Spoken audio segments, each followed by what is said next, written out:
नमस्कार दोस्तों। ये कहानी है उस समय की जब हमारे गांव के अंदर मोबाइल फ़ोन नहीं हुआ करते थे। हालांकि उस समय हमारे गांव के अंदर लाइटें तो आ चुकी थी, परंतु एक दूसरे से बात करने के लिए कोई सुविधा नहीं थी। तो उस समय हम डाक के द्वारा किसी को बात बतानी हो या कुछ बात जाननी हो तो हम डाक को डाकिया खत लिखते थे। मैं रामलखन डाक के अंदर ही काम करता हूँ। मैं एक पोस्टमैन हूँ, तो मैंने एक जॉब लगा हूँ अपने गांव के अंदर ही। तो मैं दिन भर काम करता हूँ। 2 दिन के अंदर इतने खत इकट्ठे हो जाते हैं, इतने पत्र की हद के बाहर मैं दिन भर लगा रहता हूँ।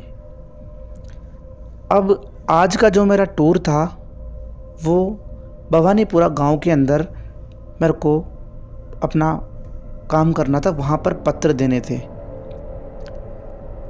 तो मैं खाना खा के शाम के टाइम और निकला यहाँ से। जब मैं निकला तो करीब 2 घंटे चला पैदल में। तो मैं थोड़ा सा थक चुका था। मेरे को ऐसा लगा कि एक काम करता हूँ, रतन के यहाँ पर चाय पीकर चला जाता हूँ। हालांकि मुझे किसी चीज़ से डर नहीं था। मुझे डर था तो जंगली जानवरों का, क्योंकि उस गांव के अंदर कच्ची सड़कें हैं और वहाँ पर जंगली जानवर अधिकतर हुआ करते हैं। तो मैं रतन के वहाँ पर चाय पीने चला गया। मैंने चाय मंगवाई, चाय पी और रतन ने पूछा, रामलखन आज इतने लेट कहाँ पर जा रहे हो भाई? मैंने कहा, अरे यार भवानीपुरा के अंदर कुछ पत्र देने हैं तो उनको देकर आऊँगा। ठीक है। तो फिर रतन चाचा ने कहा, लगता है रात वही रहेगा। मैंने कहा, नहीं, जैसे मेरे ये पत्र बटेंगे मैं वापस आ जाऊंगा। रतन चाचा ने कहा, अरे नहीं, रात को मत आना, वहाँ पर आए दिन घटना होती रहती है। कहीं तेरा सामना भूतों चुड़ैलों से हो गया तो फिर मेरी बात माने तो मत आना। मैंने रतन चाचा से कहा, आप मेरे को ज्ञान तो दीजिए मत, ये फालतू बातों से मैं डरता नहीं हूँ। ये कहकर मैं कप को ज़ोर से रखकर वहाँ से चला गया। मैंने वहाँ भवानीपुरा गांव के अंदर जाकर कुछ पत्र बांटे और मैं वापस अपने गांव की तरफ निकल गया। करीब 1:30 बज चुके थे रात के। सर्दी का टाइम था। चांद की हल्की हल्की रोशनी थी।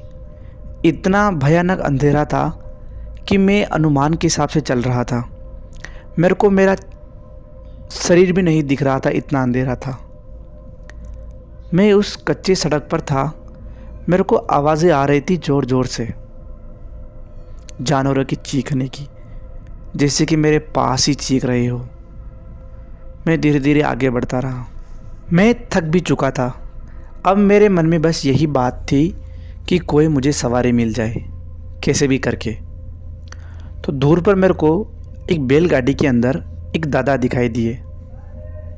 उनकी उम्र करीब 60 साल होगी। मेरे मन में ये ख्याल आया कि इतनी रात को ये बैलगाड़ी वाले दादा यहाँ पर कर क्या रहे हैं, परंतु मेरे को सवारी की ज़रूरत थी। मैंने सोचा कि इनसे जाकर बात करता हूँ। तो मैंने कहा, चाचा नमस्ते। उन्होंने नमस्ते करा। मैंने कहा, मुझे छोड़ दोगे मेरे गांव? उन्होंने कहा, हाँ छोड़ दूंगा बेटा। तो फिर उन्होंने कहा, चाचा ने, कि तुम किस काम से गए थे भवानीपुरा गांव के अंदर? मैंने कहा, पत्र बांटने गया था अंकल। और मेरे से उम्र में बड़ा थे, तो कई गुना बड़े थे। वो 60 साल के थे। मैंने कहा, दादा पत्र बांटने गया था। तो फिर दादा ने कहा, तुम पत्र बांटने गए तो थे, परंतु फिर तुमने मदन को तो पत्र दिया ही नहीं। मैंने कहा, अरे हाँ चाचा, मैं गया था उनके घर, परंतु उनके घर पर ताला लगा हुआ था। काफ़ी देर मैंने इंतज़ार किया। फिर आसपास के पड़ोसी ने कहा कि उनका इस घर के अंदर कोई भी नहीं है। उनके जो घर रिश्तेदार है वो उनसे नाराज़ होकर चले गए हैं और उनके बारे में सुनाई जा रहा है कि उनकी अभी हाल ही में 2-3 दिन पहले मौत हुई है। तो मैंने कहा, चाचा आप जानते हो मदन को? चाचा ने कोई जवाब नहीं दिया और हंसने लगे। उनकी हंसी मेरे को समझ में नहीं आई। उन्होंने कहा, बैठो मैं आपको अपने गांव छोड़ता हूँ। तो मैं उनके पीछे उनकी बैलगाड़ी के अंदर बैठ गया। थोड़ी देर चलाई था कि मेरे को अचानक से हुआ क्या, मैंने बहुत कंट्रोल करा परंतु मेरी नींद आई जा रही थी, मेरी पलकें रुकी नहीं रही थी और मेरे को नींद आ गई। जब मेरी आंखें खुली तो बैलगाड़ी इतनी स्पीड से चल रही थी जैसे कोई ट्रेन चल रही हो। बैल इतने स्पीड से दौड़ रहे थे जिसकी कोई हद नहीं है। और जब सामने देखा तो मैं दंग रह गया, क्योंकि बैलगाड़ी के आगे वो जो चला रहे थे दादा वो नहीं थे। मेरी सांसें फूल गई कि ये क्या हो गया मेरे साथ। तभी आवाज़ आई, बेटा वो मदन और कोई नहीं, मैं हूँ। जब मैंने आवाज़ की तरफ अपनी गर्दन मोड़ी तो वही बूढ़े अंकल 60 साल के मेरे को दिखाई दिए और हवा में उड़ रहे थे। मेरी सांसें फूल गई, मैं डर से मेरी आवाज़ भी नहीं निकल रही थी। उन दादा ने कहा, डर मत, मेरी मौत इसी गांव के अंदर हुई है, इस भवानीपुरा गांव के अंदर। मैं अपनी बैलगाड़ी के साथ एक पेड़ के नीचे आराम कर रहा था, तभी ऊपर से एक टहनी टूट गई और मेरे ऊपर आकर गिर गई और मेरी वहीं तुरंत मौत हो गई। अभी तक भी मेरा शव वहीं पड़ा है। मेरे घर वालों को जाकर तू सूचित कर देगा तो मेरा अंतिम संस्कार कर देंगे और फिर मेरी आत्मा मुक्ति हो जाएगी, मुक्ति पालेगी।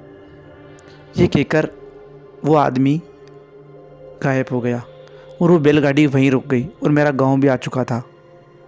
उसके बाद मैं अपने घर पहुंचा। घर पहुंचने के बाद सुबह होते ही तुरंत मैं उन मदन चाचा के घर पर गया और उनके घर वालों को इन्फॉर्मेशन करी। उन्होंने उनका अंतिम संस्कार किया। दोस्तों, कहानी यहीं तक थी। कहानी अच्छी लगी हो तो वीडियो को लाइक कर दे, चैनल को सब्सक्राइब कर दे। मिलता हूँ आपसे अगली कहानी में, तब तक के लिए बाय बाय।